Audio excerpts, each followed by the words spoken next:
Iran എന്ന കരുത്തുറ്റ രാജ്യത്തിന് മുന്നിൽ അമേരിക്ക തങ്ങളുടെ നിലപാടുകൾ മയപ്പെടുത്തുന്നു. യുദ്ധം അവസാനത്തോട് അടുക്കുന്നു എന്നാണ് ഇന്നലെ ഫോക്സ് ന്യൂസിനോട് അമേരിക്കൻ പ്രസിഡന്റ് ഡൊണാൾഡ് ട്രംപ് പറഞ്ഞത്. Is this war over? I think it's close to over, yeah. I view it as very close to over. ഈ വാക്കുകൾ കേവലം ഒരു പ്രസ്താവന അല്ല കേട്ടോ, മറിച്ച് ഒരു വലിയ കീഴടങ്ങളുടെ സൂചന തന്നെയാണ്.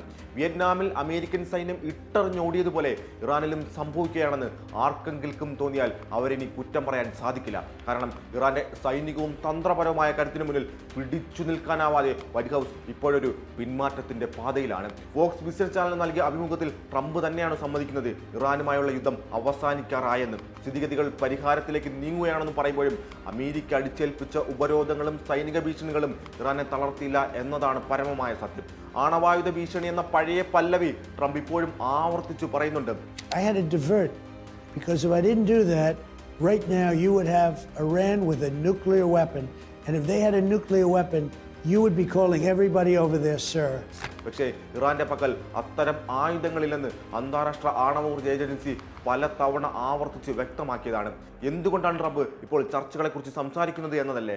ഉത്തരം വളരെ വ്യക്തമാണ്, അതോടൊപ്പം ലളിതവുമാണ്. യുദ്ധം നീണ്ടുപോകുന്നത് അമേരിക്കയ്ക്ക് ലാഭകരമല്ല എന്ന തിരിച്ചറിവ് അവർക്കുണ്ടായിരിക്കുന്നു. ഗൾഫ് മേഖലയിലെ അശാന്തി അമേരിക്കയുടെയും അവരുടെ സഖ്യകക്ഷികളുടെയും സാമ്പത്തിക താൽപ്പര്യങ്ങളെ തകർക്കുന്നതാണ്. ഇന്ധന വിലക്കയറ്റവും ആഗോള വിപണിയിലെ തകർച്ചയും അമേരിക്കൻ സമ്പദ് വ്യവസ്ഥയും ബാധിച്ചു തുടങ്ങിയിരിക്കുന്നു.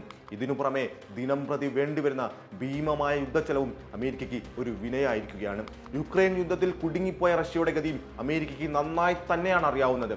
ഹോർമുസ് കടലിടുക്കിൽ കപ്പലുകൾ തടഞ്ഞും സൈന്യത്തെ വിന്യസിച്ചും ഇറാനെ പേടിപ്പിക്കാമെന്നാണ് വാഷിംഗ്ടൺ കരുതിയത്. പക്ഷേ അവർക്ക് തെറ്റിപ്പോയിരിക്കുന്നു. കാരണം കാലങ്ങളായി അമേരിക്കയ്ക്കെതിരെ മാത്രം യുദ്ധം ചെയ്യാനായി തയ്യാറായിക്കൊണ്ടിരിക്കുന്ന ഇറാന്റെ കരുത്തിന് മുന്നിൽ അമേരിക്കൻ തന്ത്രങ്ങൾ പാളിപ്പോയിരിക്കുന്നു എന്ന് വേണം പറയുവാൻ.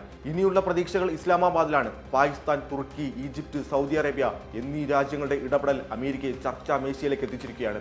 ഇറാനിൽ നിന്നുള്ള എണ്ണക്കപ്പലുകൾ തടഞ്ഞുകൊണ്ട് ഇപ്പോഴും അമേരിക്ക പ്രകോപനം സൃഷ്ടിക്കാൻ ശ്രമിക്കുന്നുണ്ടെങ്കിലും സമാധാനത്തിനായി ആദ്യം കൈനീട്ടേണ്ടി വന്നതും അമേരിക്കയ്ക്ക് തന്നെയാണ് കേട്ടോ. ഇറാൻ വഴങ്ങുകയല്ല, പകരം അമേരിക്ക ഇവിടെ മാറി ചിന്തിക്കുകയാണ്. ഉപരോധങ്ങൾ കൊണ്ട് ഒരു രാജ്യത്തെ മുട്ടുകുത്തിക്കാമെന്ന സാമ്രാജ്യത്വ മോഹം പശ്ചിമേഷ്യയിൽ തകർന്നു തരിപ്പണമാവുകയാണ്. ഇത് വെറും ഒരു വെടിനിർത്തലല്ല കേട്ടോ, മറിച്ച് ഇറാന്റെ രാഷ്ട്രീയ നയതന്ത്ര വിജയത്തിന്റെ പുതിയൊരു ഗംഭീര അധ്യായമാണ്.